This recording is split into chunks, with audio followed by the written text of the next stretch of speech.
Hello guys, കുറേ നാളായില്ലേ എന്നെ കണ്ടിട്ട്. തിരക്കൊക്കെ ആയി, കുറേ പേര് എന്നെ തിരക്കായിരുന്നു കേട്ടോ. എനിക്ക് സന്തോഷമായി.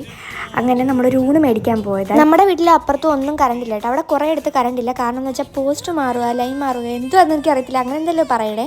അവിടുത്തെ ഞങ്ങൾ ചെന്ന് ചോദിച്ചപ്പോൾ പറഞ്ഞു 6:30 ആകും. എന്നാൽ പിന്നെ ഞങ്ങൾ വിചാരിച്ചു ഊണ് കഴിച്ചിട്ട് നമ്മുടെ പത്തിശ്ശേരിയിലോട്ട് പോകാമെന്നതല്ലേ നിങ്ങൾക്കും ഇഷ്ടം.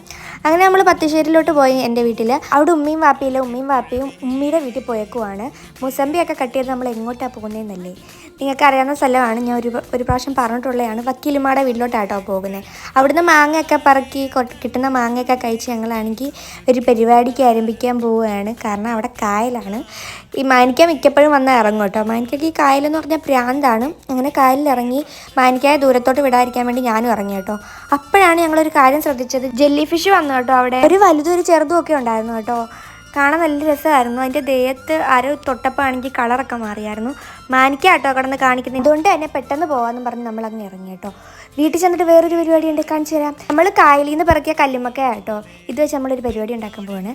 മാമ ആണ് കേട്ടോ കപ്പ പൊളിക്കുന്നത്. മാനിക്ക കപ്പയാണെങ്കിൽ അപ്പം മുട്ടയും ചായയും കൊടുത്തു. മാനിക്കക്ക് അത് കുടിച്ച് കഴിഞ്ഞിട്ട് വേറെ പരിപാടിയുണ്ട്. കാരണം മാനിക്കയാണ് റോസ്റ്റ് ഉണ്ടാക്കുന്നത്. മാനിക്കക്ക് അറിയാവുന്ന പോലെ മാനിക്കയെല്ലാം ഉണ്ടാക്കുവാണ്. മാനിക്ക ഉണ്ടാക്കുന്നതൊക്കെ ഭയങ്കര ടേസ്റ്റാണെന്ന് ഞാൻ പറഞ്ഞിട്ടില്ലേ. അപ്പം ഷാഹിദ മമ്മിയുടെ വീട്ടിൽ വെച്ചാണ് കേട്ടോ ഉണ്ടാക്കുന്നത്. അതായത് നബാമമ്മയുടെ ചേട്ടൻ്റെ വീട്ടിൽ വെച്ച്. പിള്ളേരൊക്കെ കായലിൽ പോകുന്നതിന് വഴക്ക് പറയുമെങ്കിലും ഇങ്ങനെയുള്ള കാര്യമൊക്കെ വരുമ്പം എല്ലാവരും വലിയവരാണെങ്കിലും ചെറിയവരാണെങ്കിലും ഒരുമിച്ച് ചെയ്യുന്ന എല്ലാവരും സപ്പോർട്ടായിട്ട് ഇതൊക്കെ ചെയ്യും കേട്ടോ. ഇച്ചിരി സാധനം എല്ലാവരും കൂടെ കഴിക്കുമ്പോൾ വയറ് നിറഞ്ഞില്ലെങ്കിലും മനസ്സ് നിറയും കേട്ടോ. അതുകൊണ്ട് തന്നെ വലിയവരും ചെറിയവരും ഒരേ രീതിയിൽ നിന്ന് സപ്പോർട്ട് ചെയ്ത് എല്ലാവരും കൂടെ ചെയ്യും കേട്ടോ. അപ്പോൾ അത്രേ ഉള്ളൂ. ടാറ്റാ.